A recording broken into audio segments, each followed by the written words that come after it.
When to invest and when to pay off debt. Perhaps one of the greatest conundrums when it comes to personal finance is, should I invest my money or use it to pay off debt? If you're trying to be responsible with your money like a lot of people, you're probably wondering how to best use it, whether to invest or pay your debts. If you were suddenly standing on the edge of a cliff overlooking two completely different paths in life and could only take one, which path should you take? How would you decide? Would you be happy taking the path that may require some sacrifice but offers more stability in the long run? Or do you want to go for the home run? Hi, and welcome back to another video of Finance Sense, where we cover all the latest trends in the financial markets and the economy. In this video, we'll delve into whether you should pay off debt or invest your money. Make sure to hit the thumbs up, and if you're new to this channel, subscribe and turn on the notification bell to stay updated with our videos. Now, let's get on to the video. It's terrific that you have extra money in the bank to improve your financial situation, whether that is from reducing your monthly spending, making a raise at work, or expanding your income with a second job. Now, before we discuss the financial aspects of whether you should pay off debt first, it's necessary to understand the psychology behind this decision. For instance, even though it would make financial sense to set aside extra money for investing, you could be more enthusiastic about paying off debt and less interested in preparing for retirement since it feels so far away. If this is the case, you will be more inclined to make sacrifices to repay debt. However, if you're keen to retire early, it could be simpler to live on a strict budget and make investments to achieve that goal than it would be to pay off a car loan early. However, you might choose something other than the one that is more cost-effective in the end. Since we are complex beings, our emotions always influence how we spend our money. In reality, you have two choices if you realize that your feelings differ from the one that would bring you the most financial success. Number one is to shift your thinking and benefit financially or accept a lower return while being in sync with your emotions. However, before we answer the question of whether you should invest your extra cash or pay off debt, there is one caveat that has to be made regarding the first option of debt repayment. Before putting money toward any other goal, you must pay off your minimum debt payments. Failure to make your debt payments or paying late might result in a financial disaster. Your credit score might be affected, which would make borrowing in the future challenging or impossible.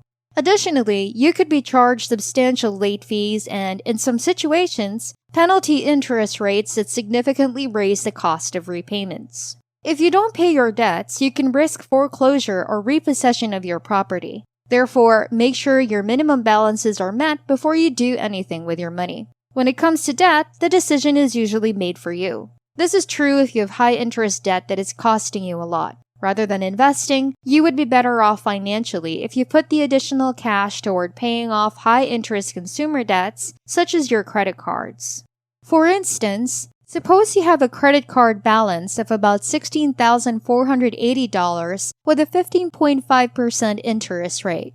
You would have around $960 each month going toward your financial goals if you earned the median income of $57,617 and saved 20% of that amount. You could pay off your credit card debt in 19 months and pay a total of $2,162 in interest if you make a full $960 payment monthly.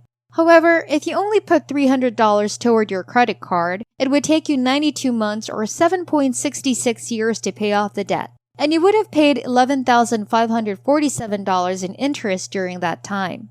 With the first option, you'd have to put off investing for 19 months. But after that, you could put all $960 back into them. Even if you didn't invest anything for the first 19 months, assuming a 7% return, you'd have around $85,000 saved in a 401k by the end of 7.6 years. With the second option, you could invest for the entire 7.6 years that you worked on debt repayment, but you could only invest $660 each month because the $300 would go toward your credit card. After 7.6 years, you would have around $71,000. In this situation, the interest on your debt is more than the profits you are expected to gain by investing. In sum, the higher the interest rate on your debts, the greater the difference between extra interest paid against investment returns. Even though high-interest loans should be prioritized above investment, this does not imply that all debt should be paid off first. Debts with lower interest rates will cost less and be less profitable than other uses of your extra money. For instance, you would have to make payments of about $1,000 if your student loan reached $100,000 and charged with a 3% interest rate.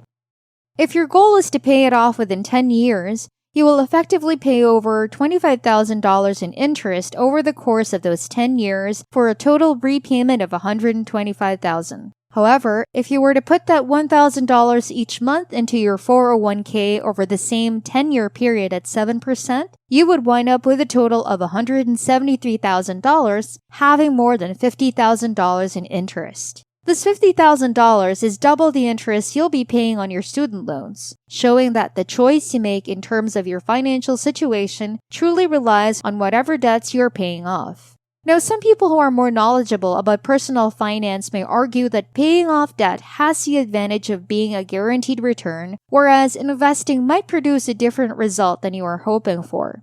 In contrast to investing, where the genuine return is never guaranteed, paying off debt guarantees a return at the cost of the interest.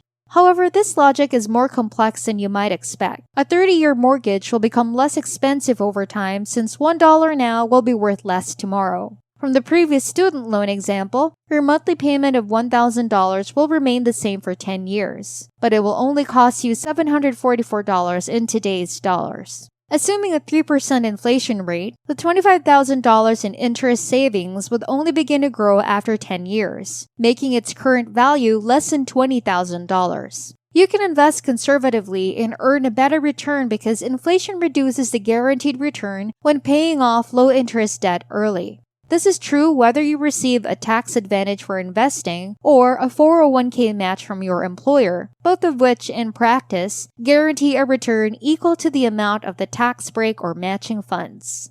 The ability to combine your debts is the last crucial aspect to take into account when deciding whether to invest or pay off debt. Transferring the balance from one credit card to another can lower the interest rate on your highest interest debts, such as your credit cards. By moving your debt from a credit card with a high rate to the new card, you may be able to acquire a low promotional interest rate, such as 0% financing, and benefit from a lengthy period during which the cost of that debt is much lower. This implies that you should consider investing during that time, as your returns will be higher than your interest charges. Once the time has passed, you should reevaluate your plan. When making this choice, there is still one more crucial factor to take into account, and it has to do with everyone's favorite financial topic: tax. You must take tax considerations into account when making any calculations related to investment and specific types of debt repayment.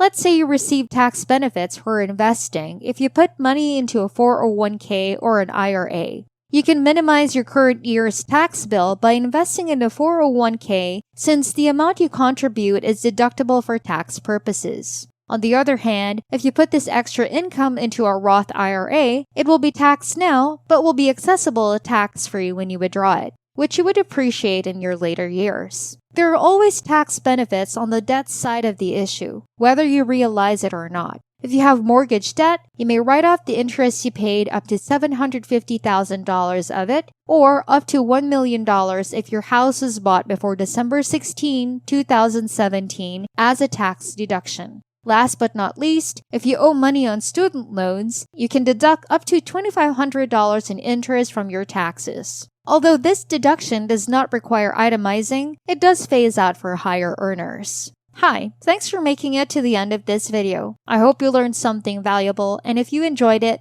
please hit like and subscribe as it would help us extend our reach to many audiences. Also, make sure to leave your thoughts in the comment section down below. This is Finance Sense, helping you keep up with all the latest trends in the financial markets and the economy. Stay tuned for the next video.